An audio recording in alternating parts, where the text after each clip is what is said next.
Penghormatan kepada Sang Merah Putih dipimpin oleh Komandan Infanteri. Kepada Sang Merah Putih, hormat sejahtera.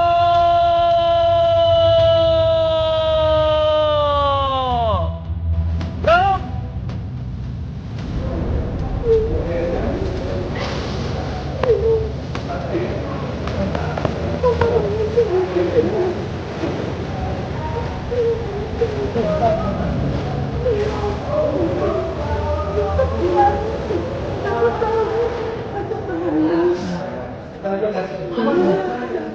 Hai young people, terima kasih sudah mau mampir dan mengklik video ini. Dan selamat datang kembali di MP Talks.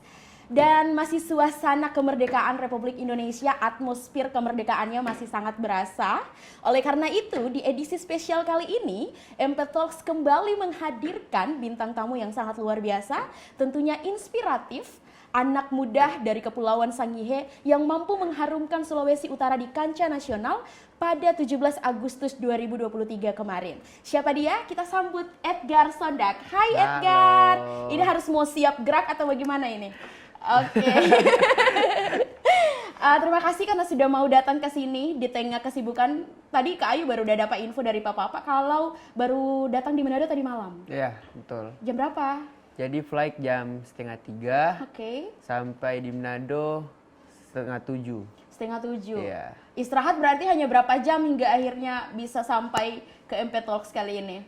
Istirahat kemarin tidur cuma 3 jam di pesawat. Oke.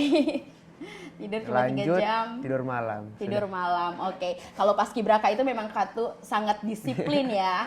Sangat disiplin jadwal tidurnya, jadwal latihan fisiknya.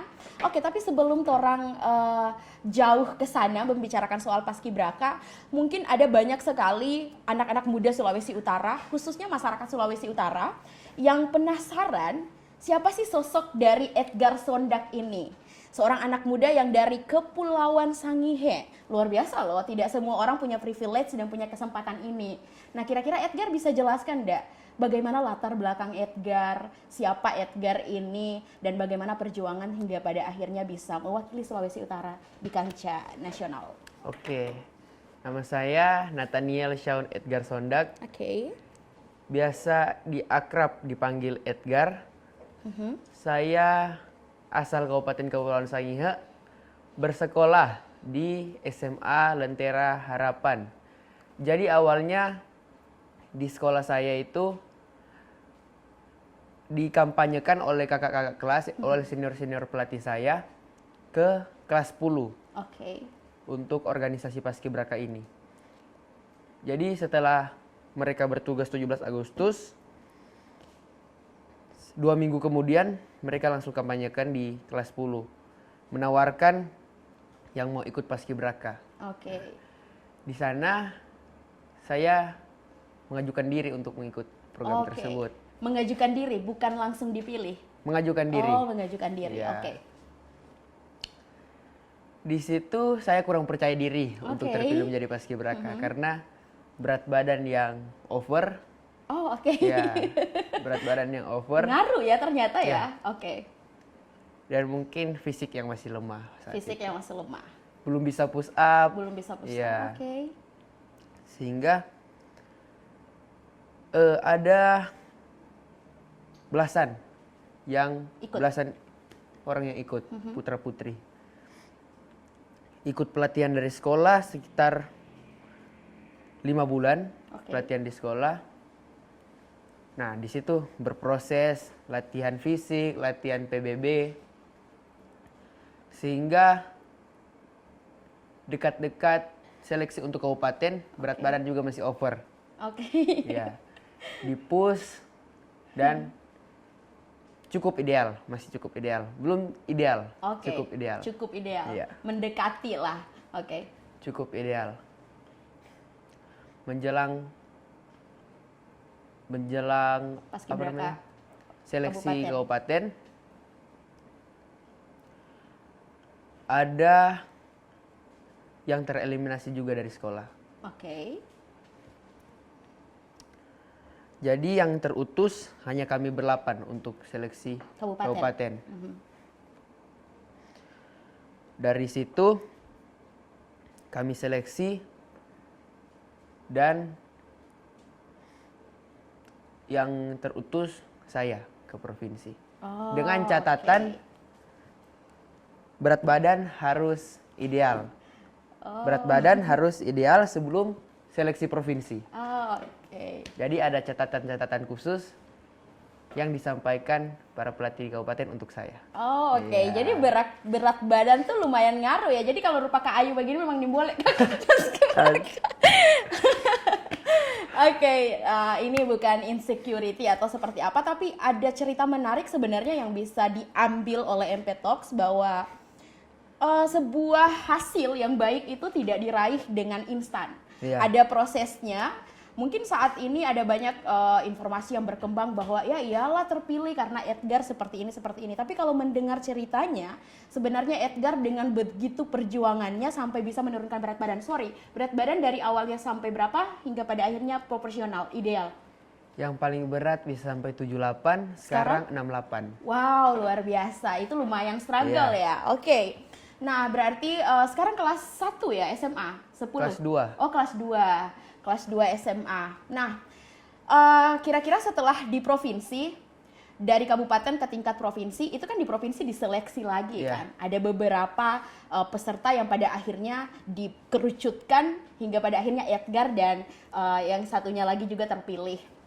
Kira-kira seperti apa perjuangannya, seperti apa usahanya, hingga pada akhirnya bisa meyakinkan bahwa saya nih yang berhak untuk tingkat nasional. Nah, usai dari seleksi kabupaten, saya dengan putri saya terutus ke provinsi untuk seleksi lagi. Di sana kami seleksi menggunakan sistem desa bahagia. Apa Jadi itu? sistem desa bahagia itu kami dikarantina selama 1 minggu untuk seleksi nanti. Jadi teratur seleksi kami. Kami karantina di Bapelkes. Bapelkes, Ya. oke. Usai 1 minggu itu, hari terakhir pengumuman. Oke. Pengumuman siapa yang terutus ke nasional. Oke. Saya tidak berharap banyak karena sudah sampai di provinsi. Luar biasa juga bisa sampai di provinsi. Nah, pas pengumuman itu, kan yang pertama diumumkan 5 besar terlebih dahulu. 4 besar ini sudah diumumkan, 4 orang ini. Sisa satu. Iya. Dan ternyata yang satu ini saya. Tentunya sangat senang, bangga, bersyukur pada Tuhan Yesus dapat dikasih kesempatan ini untuk sampai ke nasional. Dan puji Tuhan di nasional saya dan Kesia bisa berjuang dan bisa mendapatkan posisi lah. Bisa berjuang dan mendapatkan posisi. Nah, kalau saya tarik ke belakang lagi, ternyata untuk menjadi seorang paskibraka itu tidak hanya soal fisik. Tidak hanya soal fisik, mental yang kuat. Kira-kira standar apa lagi yang ditetapkan untuk bisa pada akhirnya terpilih? Apakah soal wawasan kebangsaannya atau soal seperti apa? Nah, itu juga diseleksi dalam seleksi paskibraka ini. Ada namanya seleksi wawasan kebangsaan dan TIU. TIU itu apa? Tes intelijensia umum. Nah, jadi wawasan kebangsaan itu lebih ke nilai-nilai Pancasila dan TIU itu lebih ke pengetahuan umum kita. Tapi waktu pengetahuan umum ini tidak jauh dari yang ada di Indonesia ini, seputaran Indonesia. Ya. Jadi untuk seleksi wawasan kebangsaan itulah tahap yang paling gugup. Karena kalau tidak mencapai nilai, jadi nilai standarnya bisa disebut KKM lah. KKM 70. Kalau di bawah dari itu dipastikan gugur. Gugur. Oke. Iya. Terus bagaimana usahanya? Nah, harus belajar usahanya. Belajar. Ya, Oke. belajar. Jadi H-1, H-2 persiapan udah dari H-2 karena materinya banyak. Jadi yang dikasih kisi-kisi Oke. banyak. Jadi persiapan mulai dari H-2 dan nilai wawasan kebangsaan saya waktu di kabupaten 70 Oke. pas KKM. Ya, deg-degan sekali itu. Pada akhirnya Edgar lah yang terpilih sama Keisha di nasional. Nah, waktu di seleksi provinsi bisa dibilang sudah belajar dari pengalaman lah Oh, untuk tes wawasan kebangsaannya. Sehingga boleh mendapat nilai yang lebih tinggi. lagi. Oh, Iya. oke. Belajar dari pengalaman Iya. itu juga kunci dari kesuksesan. Nah, ini kalau berbicara soal cita-cita. Masih kelas 2 SMA sudah bisa menginjakan kaki di Istana Negara. Apakah pernah terbesit di diri seorang Edgar ketika SMA, kayaknya nih mau jadi paskibraka deh gitu. Apakah paskibraka ini memang menjadi salah satu goals yang ingin dicapai ketika sudah masuk SMA? Nah, untuk paskibraka ini sendiri tidak ada kepikiran sama sekali dari SMP. Oke. Hanya melihat ke kak saudara. Dia juga paskibraka. Oh, oke. Jadi terinspirasi dari dia dan mencari info lebih lanjut bahwa paskibraka ini adalah ajang untuk mencari putra-putri terbaik bangsa. Oh, oke. Nah, dengan begitu memberanikan diri, memberikan tekad untuk ikut organisasi paskibraka. Oke, siap. Paskibraka merupakan salah satu ajang yang bisa menggali potensi anak-anak bangsa yang tentunya bisa memberikan privilege yang lebih. Iya. Nah, berbicara soal prestasi yang diraih, tentunya tidak hanya perjuangan Edgar seorang diri. Pasti ada support system yang mendukung. Nah, kira-kira saya ingin tahu bagaimana support system yang diberikan oleh keluarga, oleh pihak sekolah, dan lingkungan sekitar terhadap prestasi yang pada akhirnya bisa dipegang oleh Edgar. Oke. Untuk dukungan dari orang tua, awalnya saat persiapan di sekolah, saya nanti kasih tahu orang tua dekat-dekat seleksi kabupaten. Oh, Jadi orang tua itu tidak tahu bahwa saya ikut paskibraka di sekolah. Oh, oke. Iya. Saya tidak memberitahu kepada orang tua, nanti dekat-dekat seleksi kabupaten itu baru saya kasih tahu. Oh, ternyata orang tua surprising Nah, ya. iya. Dapat Dan surprise. Hal Oke. yang menariknya saat dekat-dekat seleksi kabupaten, saya tidak terpilih pertamanya, awalnya. Nah, Oh, oke. saya Karena tidak berat badan terpilih. tadi? Bukan. Oh. Karena sistem lama. Oh, sistem yang lama. Ya. Terus diubah seluruh Indonesia menjadi sistem yang baru. Oke. Nah, sistem yang baru ini dibuat oleh BPIP. Nah, jadi konsepnya seluruh masyarakat, seluruh siswa Oke. kelas 10 itu bisa mengikuti paskibraka. Terbuka untuk Iya, umum. Oke. Terbuka untuk umum dengan syarat berat badan Harus ideal. berat badan, tinggi badan harus sesuai dan ideal. Oh, Nah. oke. Dengan itu ada rombakan lah di sekolah. Jadinya 8 orang yang diutus. Oh, Iya. siap, paham sekarang. Oh, ternyata tidak semudah itu ya. Iya. Bukan Edgar yang pada akhirnya dipilih, tetapi harus bisa berjuang agar bisa dipilih. Iya. Oke. Nah, pada akhirnya dari kabupaten, provinsi, yang dari kabupaten ekspektasinya hanya terterima di paskibraka provinsi, tapi pada akhirnya Tuhan menjawab lebih Iya, di tingkat betul. nasional. Seperti apa perjuangannya ketika di nasional? Bisa digambarkan bagaimana proses latihannya, bagaimana suasananya di sana, dan seperti apa pada akhirnya di detik-detik proklamasi Edgar dipilih menjadi pembentang bendera? Apakah dari awal sudah dikasih tahu, atau nanti pada saat Hamin berapa terus Edgar yang dipilih menjadi pembentang bendera? Jadi proses latihannya di nasional seperti ini. 1 minggu pertama itu kita penyamaian langkah supaya derap langkahnya sama. Oke. Itu menurut saya bagian yang paling melelahkan. Oh. Karena 1 hari full dari pagi sampai sore langkah tegap terus. Oke. Ya, Iya. langkah tegap terus. Kemudian di 1 minggu itu juga ada pembentukan formasi. Oke. Pembentukan formasi. Terus cara untuk bagi putri, cara untuk naik tangganya menjadi baki. Oke. Nah, bagi putra itu diajari yang 3 orang di tiang bendera. Siap. Pembentang, pengerek, Pengerek. dan pok. Benar. Oke. Dan pok. Nah, itu bagian yang paling melelahkan. Kemudian minggu kedua bagian melelahkannya sudah di bawah. Sudah mulai terbiasa ya. Oke. Jadi tidak semelelahkan minggu pertama. Karena minggu kedua itu begini. Kita mempunyai 2 tim, tim A dan tim B. Oke. Jadi setiap tim A menyelesaikan pengibaran, latihan pengibaran, langsung istirahat. Oke. Nah, lanjut tim B. Tim B menyelesaikan pengibaran, istirahat. Jadi seperti itu konsepnya. Latihan, istirahat, latihan, istirahat. Oke. Jadi tidak terlalu melelahkan lah.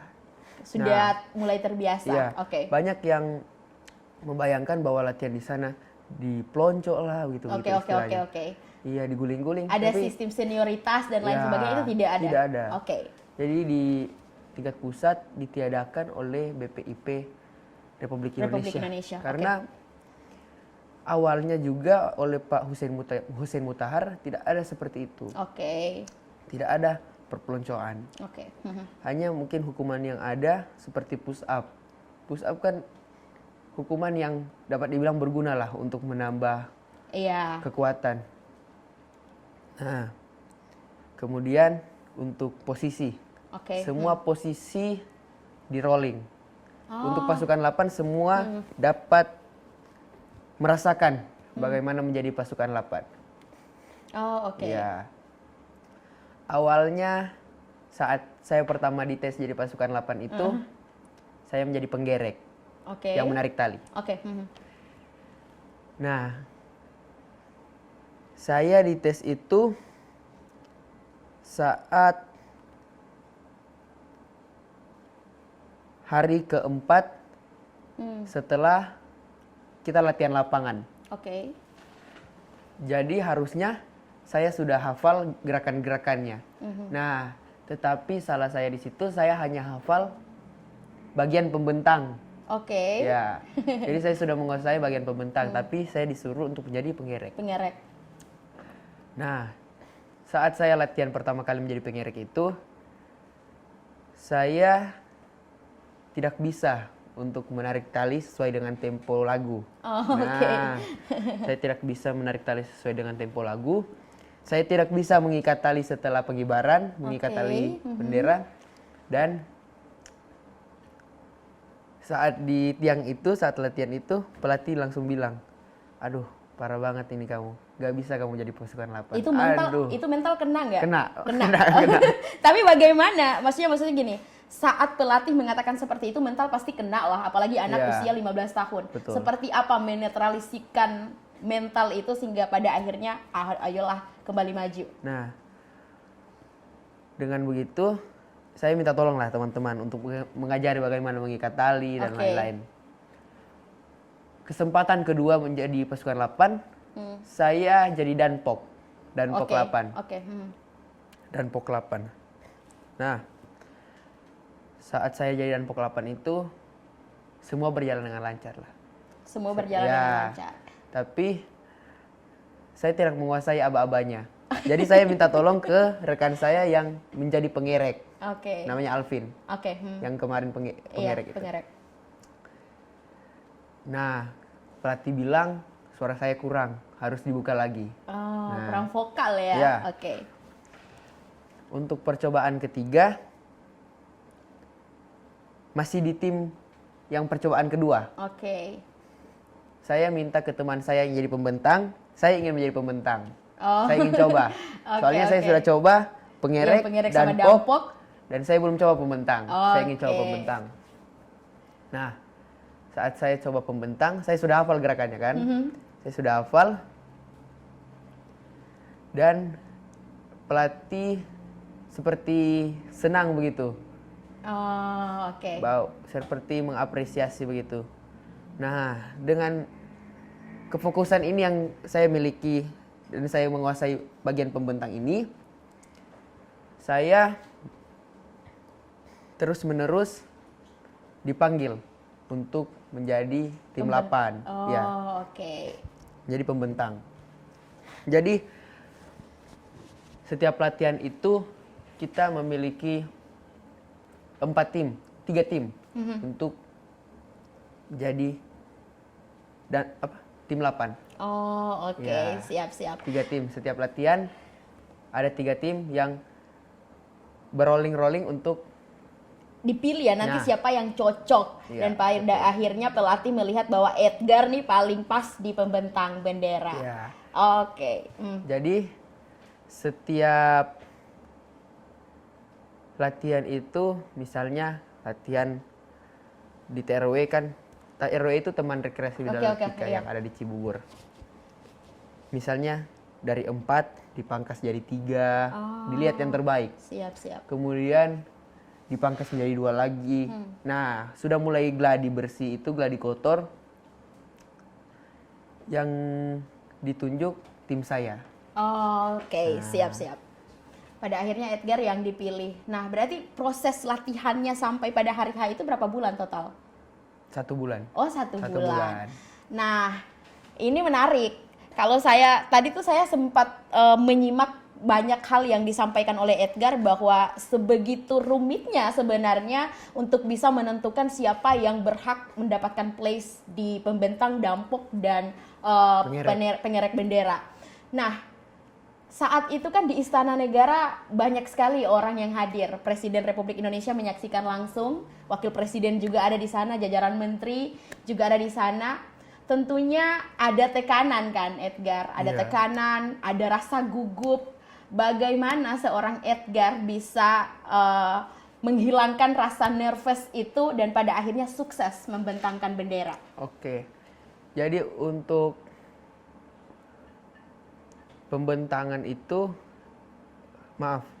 untuk posisi itu dipilihnya H-3 jam.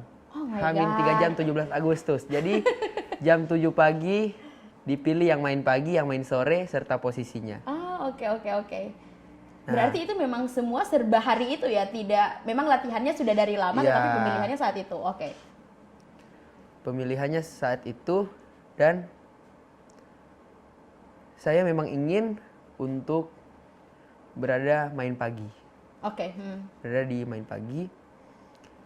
Dan nah, keinginan saya sudah terwujud, tetapi gugupnya minta ampun itu. Iya.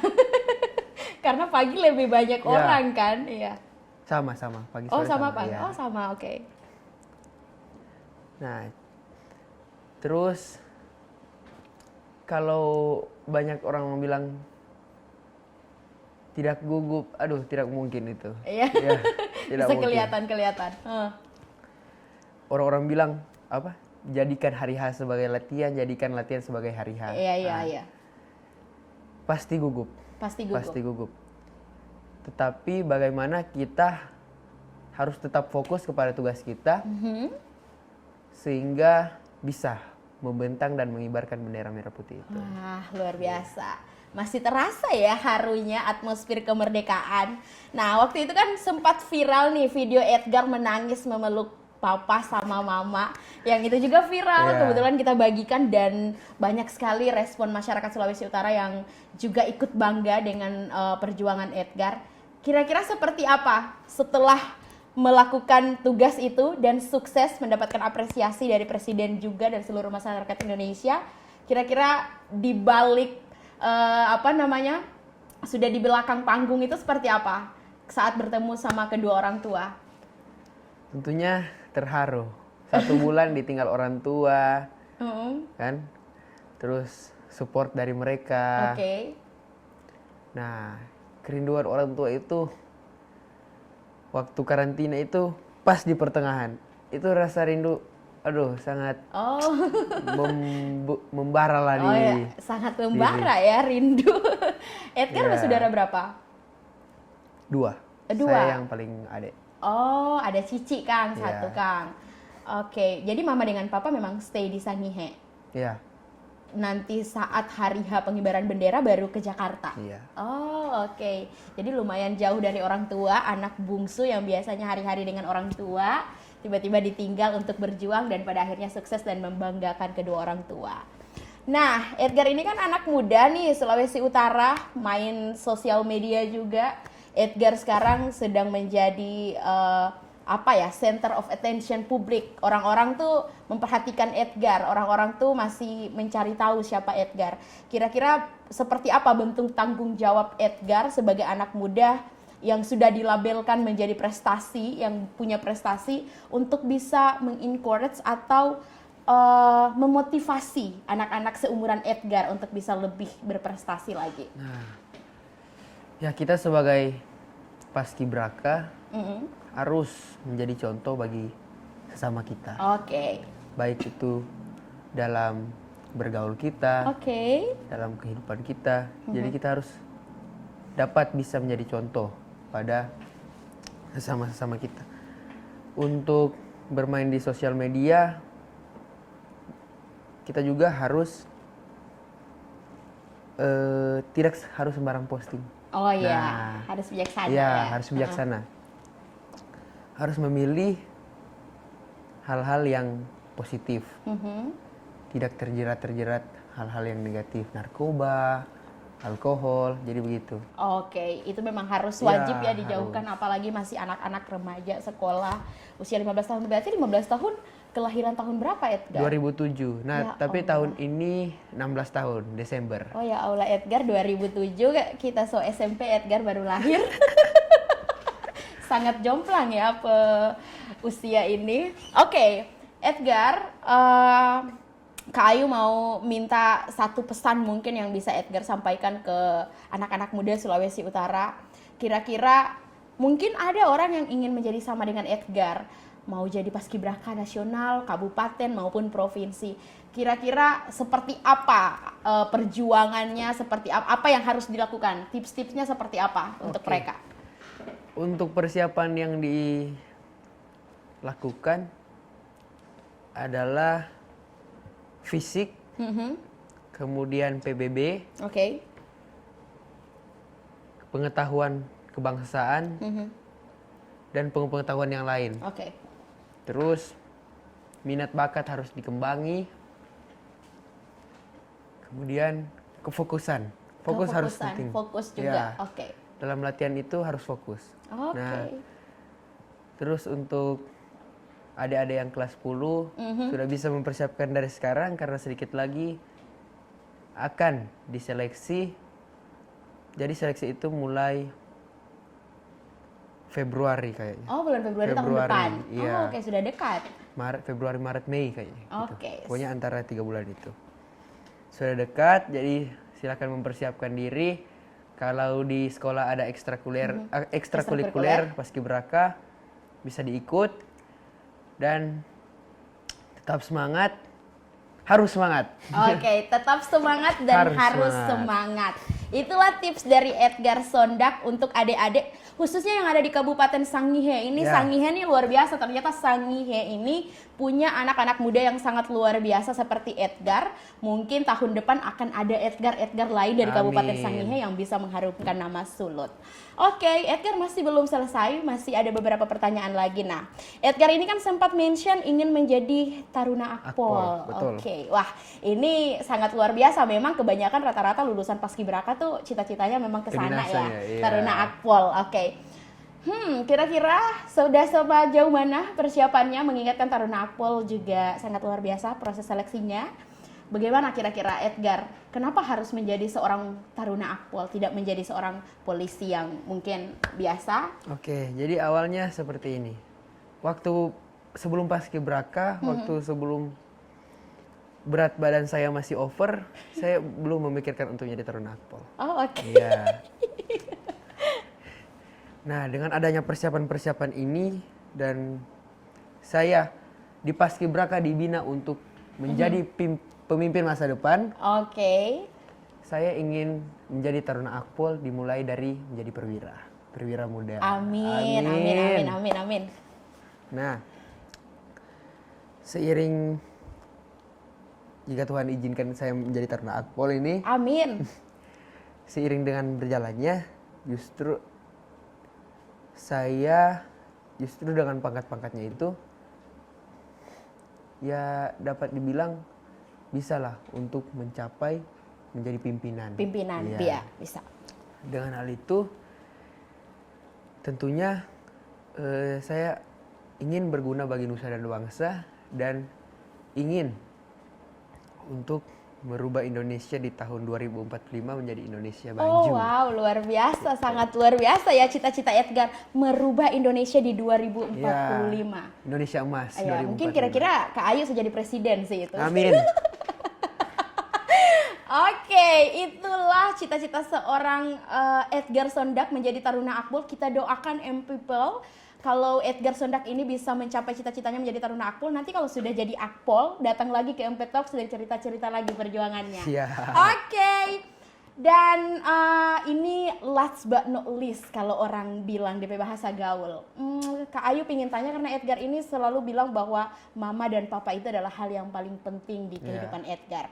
Kira-kira kalau mama dan papa ada lihat nih podcast, apa yang ingin Edgar sampaikan ke orang tua? Love you. Love you. Oh, sangat singkat ya tapi banyak makna. Oke. Karena Edgar bukan tipikal orang yang banyak ini ya bicara. Dan Edgar sekarang korang akan ada beberapa pertanyaan karena seperti apa yang sudah di-mention dari awal bahwa kami mengajukan beberapa pertanyaan di Instagram dan banyak sekali di luar ekspektasi, banyak sekali orang yang mengajukan pertanyaan, tetapi kami memilih beberapa pertanyaan aja yang selektif dan menurut kami bisa memberikan inspirasi. Nah, mungkin saya akan bacakan, Edgar nanti jawabnya tidak pakai mikir ya. Okay. Kalau pakai pikir, itu ini. Nah, pertanyaan yang pertama siap? Siap. Ini bisa dijawab atau bisa di skip, tapi harusnya jawab sih biar orang-orang bisa tahu. Ini dari Edlin Kan. Punya cewek nggak? Nggak. Jadi masih jomblo guys. Oh masih jomblo, mau buka ini. Tapi 15 tahun, 15 tahun masih belum boleh ya. Tapi sudah diizinin mama papa belum ya? Kurang tahu kalau. Oh kurang tahu, Oke. Bagi siapa yang mau harus menghadap orang tuanya dulu ya. Kedua, dari Ed Febrion. Kak Edgar, jika udah lulus SMA mau lanjut kemana? Tadi sudah dijawab, menjadi Akpol ya, Febrion. Doakan. Tugas kamu sekarang Febrion adalah mendoakan Edgar supaya jadi Akpol. Amin. The next question dari Ed Javier Wongkar 13. Oh itu Paskibraka Provinsi Sulawesi Utara. Ya, pembentang pagi. Pembentang Javier pagi. Wongkar, kan? Halo Javier, nanti datang ke podcast nih.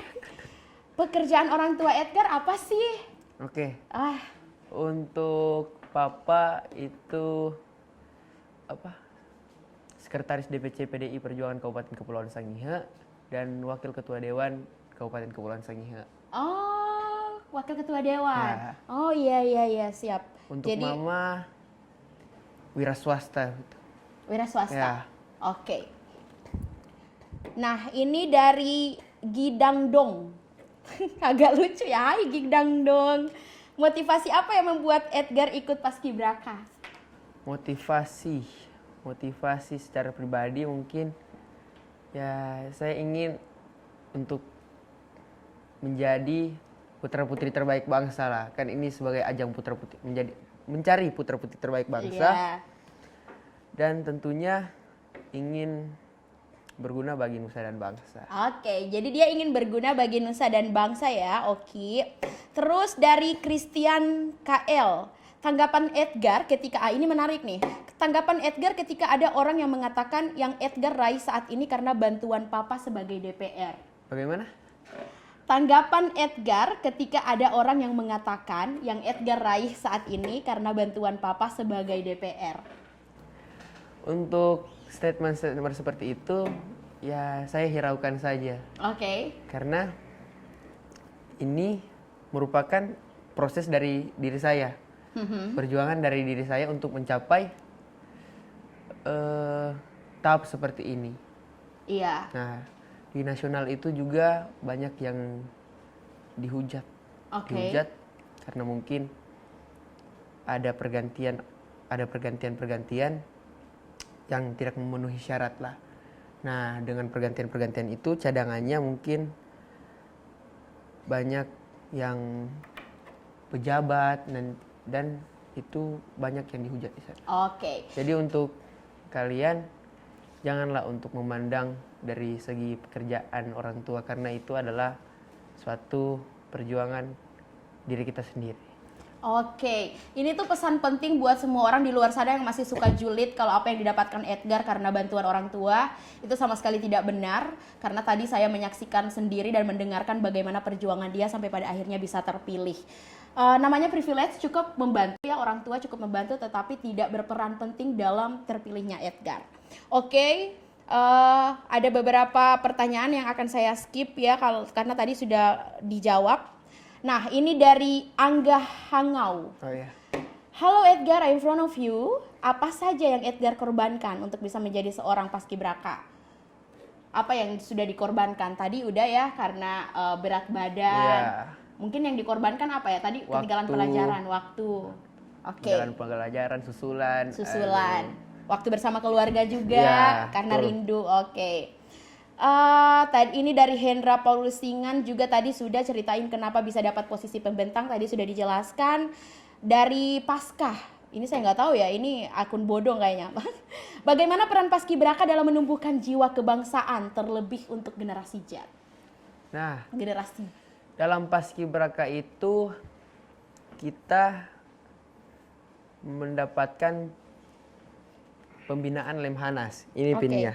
Oh ya, Nah, oke. Lemhanas. Jadi di Lemhanas itu kita diajarkan nilai-nilai kebangsaan, 4 konsensus dasar. Jadi bisa dapat dipastikan untuk paskibraka sudah mengenal nilai-nilai kebangsaan, nilai-nilai Pancasila. Oke. Ini mungkin saya akan banyak sekali pertanyaannya, tapi ini terakhir mungkin ya yang akan saya bacakan. Apa keistimewaan Kabupaten Sangihe menurut Edgar? Oke. Keistimewaan Kabupaten Kepulauan Sangihe dari sumber daya alamnya. Sangat kaya dengan sumber air. Sumber daya alam. Ada pala, cengkeh, pohon kelapa.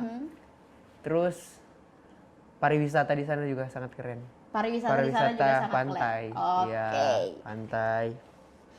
Terus ada puncak juga. Oke. Jadi yang mau ke Sangihe langsung saya. Kalau mau ke Sangihe hubungi Edgar. Ya, jangan ragu. Oke, jangan ragu, pilih Edgar untuk Sangihe. Oh, salah kote. Oke, terima kasih Edgar Terima kasih. karena sudah mau mampir ke MP Talks. Semoga pembincangan kali ini bisa bermanfaat juga untuk Edgar dan juga buat pemirsa yang ada di rumah. Dan MP Talks, terima kasih. Sekian dulu bincang-bincang saya bersama Edgar Sondak, Paskibraka Nasional 2023 di edisi MP Talk kali ini. Jangan lupa untuk share, like, dan komen video ini. Dan terima kasih, sampai ketemu lagi di edisi spesial selanjutnya. Dan bye! Bye-bye. Terima kasih Edgar!